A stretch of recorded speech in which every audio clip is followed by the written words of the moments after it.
The Watson situation is more complicated than a player just wanting out of his current team. Normally, if a player like Watson becomes available, most general managers and owners are willing to give up almost anything to secure one of the top players at the most important positions in sports.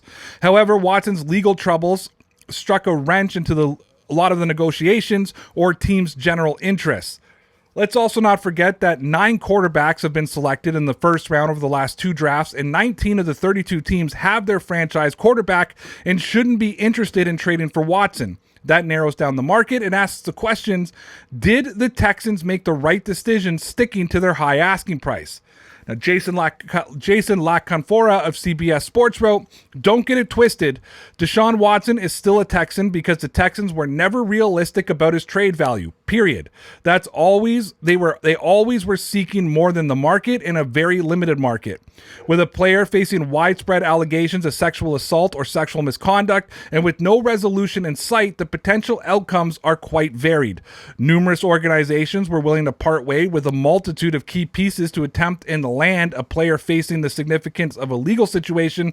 They just weren't willing to part with enough to get a deal done with the Texans. So, were the Texans right or wrong sticking with their asking price for DeShaun Watson? Again, pros and cons. The Texans have the ability to play the long game. DeShaun Watson's contract is for another 4 years. You can wait to the offseason, let more teams get into the mix, let there be a bidding war. However, he has been available, or at least has been requesting a trade since the offseason, and we haven't seen a whole lot of action. So perhaps this could be a pro and a con, depending on how things roll out.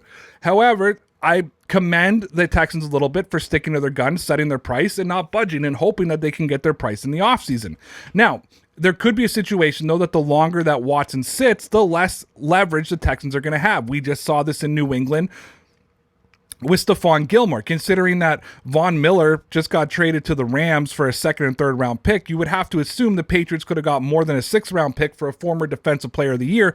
However, because Belichick didn't strike when he was at his most valuable, he just lost more and more valuable. 32 years old, 1 year left on his deal. He wasn't going to get a lot. In fact, the Patriots had released him before swinging a last-minute trade.